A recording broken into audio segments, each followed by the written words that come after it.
Hi friends, कैसे हैं आप लोग। एसएम टू लोकगीत वीडियो चैनल पे आप सबके बहुत बहुत स्वागत है। जी हाँ दोस्तों, अगर चैनल पे नया है तो प्लीज चैनल को सब्सक्राइब कर लीजिएगा और बगल में बेल आइकन घंटी है उसको प्रेस कर लीजिएगा कि जब भी हम वीडियो अपलोड करें तो सबसे पहले नोटिफिकेशन आप सबके मिले। चलिए आप सबके बीच एक बहुत सुंदर विवाह गीत सुनाने जा रहे हैं। गीत के अंत तक बने रहिएगा।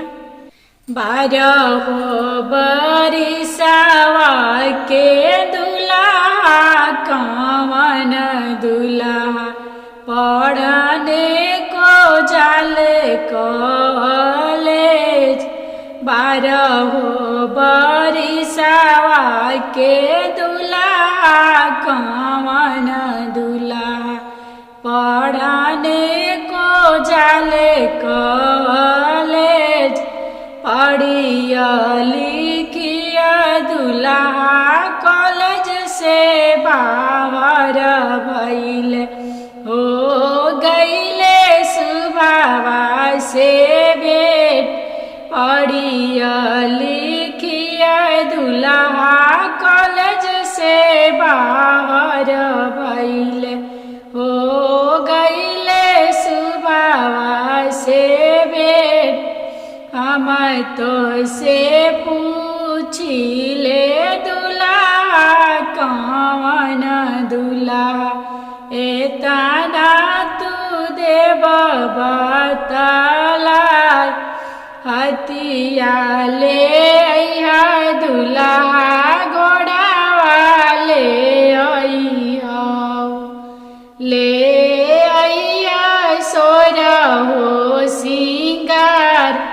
हथिया ले अइहा दुल्हा घोड़ावा ले अइहा हो। ले अइहा सोरहो सिंगार। से दुल्हा हो घरे चली अइले हो। बैठे ओरियनिया मन मार। घर में से निकले ले पापा हो कवन पापा। काहे बाबू बैठे मन मार। घर में से निकले ले पापा हो कवन पापा।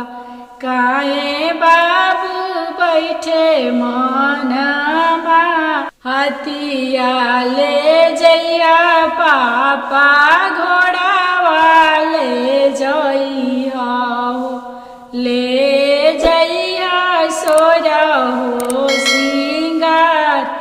हथिया ले जाइब बाबू घोड़ावा ले जाइब। ले जाइब सोरहो सिंगार। हथिया ले जाइब बाबू